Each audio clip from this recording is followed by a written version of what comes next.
Minecraft Horror Story, ang kuweba na walang labasan. Isang araw, may isang manlalaro na nagngangalang Alex. Habang naghahanap siya ng mga diamante, nakakita siya ng isang napakalaking kuweba na hindi pa niya kailanman napasok. Tahimik ang paligid. Walang tunog ng zombie, skeleton, o kahit paniki. Habang lumalalim siya sa kuweba, napansin niyang may mga sulo na nakatayo sa daan.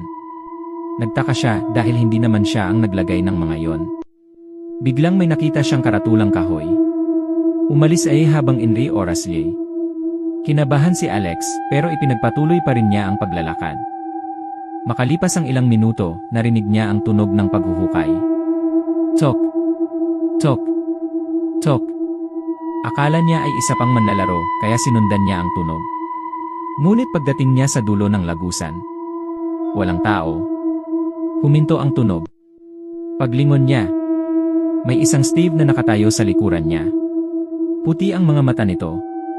Hindi ito gumagalaw. Pagkurap ni Alex, nawala ang nilalang. Nagmamadali siyang tumakbo palabas ng kuweba, pero napansin niyang paikot-ikot lang siya. Parang walang katapusan ang lagusan. Unti-unting namamatay ang mga sulo. 1, 2, 3, hanggang sa tuluyang nagdilim ang buong kuweba. Muling narinig ang tunog. Tok! Tok! Tok! Ngayon ay mas malapit na. Nang sindihan niya ang huling sulo, nakita niya ang dose-dose ng Steve na mapuputi ang mga mata, nakatitig sa kanya nang hindi kumikilos. Biglang namatay ang huling sulo. Pagbukas niya ng screen matapos ang ilang segundo, nasa main menu na siya. Nabura ang buong Minecraft world niya. At sa pangalan ng world, may bagong mensahe. Huwag ayinang bumalik.